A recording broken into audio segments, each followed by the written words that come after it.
comment faire un diagnostic, quelle que soit la technique, avec le son, la couleur et les mandalas, c'est tout simple. Donc, comme nous sommes des êtres de vibration, quand on peut injecter dans l'être des vibrations par le son, la couleur et les formes géométriques, c'est un peu comme un bol tibétain.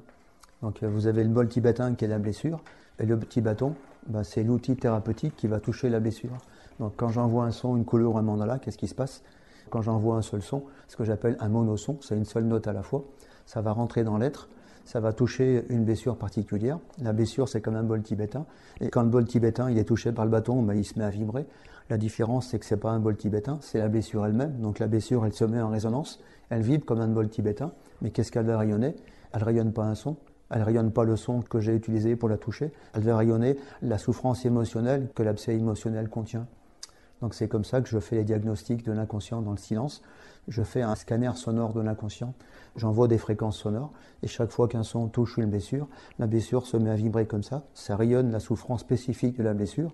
J'ai appris à reconnaître au moins 200 ou 300 souffrances différentes, et automatiquement, comme je suis connecté avant, et je suis en unité avec l'être et son inconscient, je reconnais la fréquence qui est là, je reconnais la souffrance qui est là, et après je peux mettre en mots, avec des mots très très précis, la souffrance qui est là, le traumatisme que vous avez reçu, comment vous êtes structuré.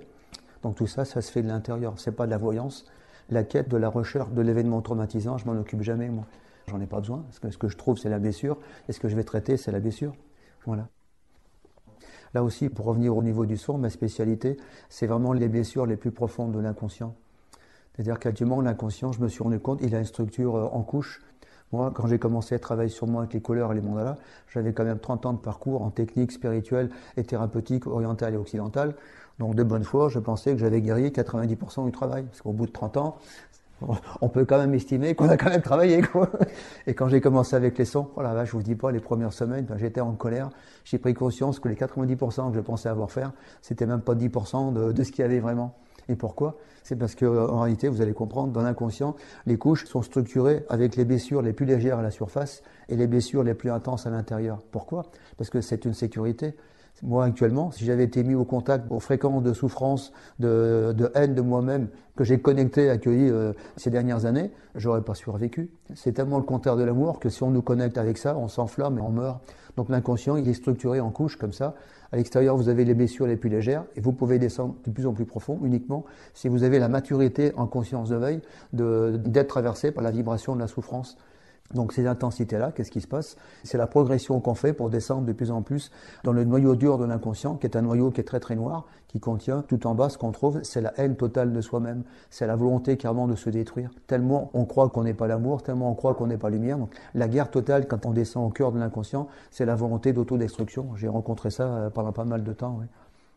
Voilà, pourquoi je vous dis ça. Oui, donc ce qui fait qu'après, avec les techniques, entre parenthèses classiques, même les techniques énergétiques, il n'y a personne qui est capable de descendre si profond. Pourquoi? Parce qu'à chaque fois, vous avez des couvercles de protection sur les cocottes minutes. Donc si j'avais pas ma conscience pour traverser, trouver la blessure, si j'avais pas la vibration du son pour toucher la blessure et passer à travers le couvercle ou carrément l'écarter ou j'aime pas le mot désintégrer, mais je sais pas ce que je pourrais, de libérer, sans son on peut pas descendre. Ce qui fait que au bout de quelques semaines, les 90% que je pensais avoir réglés, j'en ai fait que 10. Là aussi, quand je fonctionne, il n'y a aucune parole du patient vis-à-vis de moi. Je pose aucune question. La personne, elle me dit même pas pourquoi elle prend un rendez-vous. Je ne veux rien connaître de sa vie. Comme ça, mon mental, il est tranquille. Il n'a aucune info pour m'enquiquiner. Il me fout la paix. Comme ça, il est tranquille dans son coin. Et puis moi, je me connecte et je sens tout ce qui se passe. Voilà. C'est pour ça que quand vous rencontrez ce travail-là à ce niveau de technicité, c'est de la chirurgie, ce que je fais en réalité, c'est de la chirurgie émotionnelle de l'inconscient par le son, voilà. Et on ne trouve pas ça à tous les coins de rue parce qu'il faut une maîtrise, on n'apprend pas ça.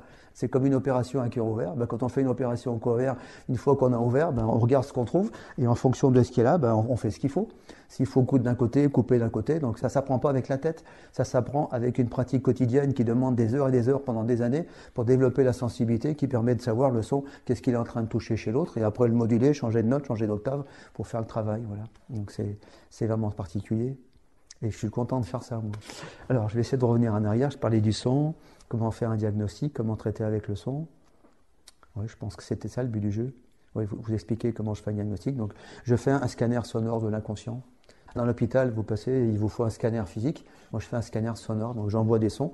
Et chaque fois qu'un son touche une blessure, je reconnais la blessure et puis je vous l'explique. Et une fois que j'ai trouvé la blessure qui est la plus grosse, celle qui est la plus souffrante et celle qui est la plus mûre, après, pendant 20 minutes, avec les sons, je vais descendre dans l'inconscient. J'ai des sons scalpel, des sons ultrasons pour libérer décristalliser, parce que dans l'inconscient, c'est vraiment un abcès. C'est-à-dire ce qui alimente les scénarios inconscients. C'est pour ça qu'en thérapie classique, ça ne marche pas. Quand vous avez compris l'événement traumatisant, quand vous avez compris la blessure, si vous avez déjà fait ça comme moi pendant les années, vous faites le constat que ça ne change rien. Ça vous soulage pendant quelques temps de dire « j'ai compris pourquoi dans telle situation j'ai mal, pourquoi je fais le contraire de ce que je veux dans telle situation, mais fondamentalement ça ne change rien. Pourquoi ça ne change rien? C'est parce qu'en réalité c'est un scénario inconscient, c'est comme un moteur qui est alimenté par l'énergie émotionnelle qui est dans le kyste. Donc tant que le kyste il n'est pas vidé, le moteur il tourne, et donc vous avez beau dire je veux, vous faites le contraire. Donc ce qu'il faut, il faut inciser l'abcès émotionnel. Donc j'ai des sons pour décristalliser l'énergie émotionnelle parce que c'est tellement compressé et vieux là-dedans, parce que des fois on part sur des centaines d'années, donc c'est fossilisé dans l'inconscient, c'est comme du charbon noir. Il faut décristalliser ça, donc passer de l'état solide à l'état liquide. Et au fur et à mesure, ça vient du liquide, c'est comme du pu. Il y a le pu qui sort de la blessure émotionnelle, puis avec des sons, je vais nettoyer. Et une fois que c'est fini, je referme et puis je couds. Voilà, c'est comme ça qu'on travaille en séance individuelle. Après, au niveau des stages, je ne fais pas des interventions comme ça. Je travaille collectivement sur les blessures, mais je fais du soin, de la thérapie, mais je ne fais pas de la chirurgie parce que là, j'ai besoin d'être connecté sur une seule personne et sentir tout ce qui se passe pour elle, seconde après seconde. Voilà.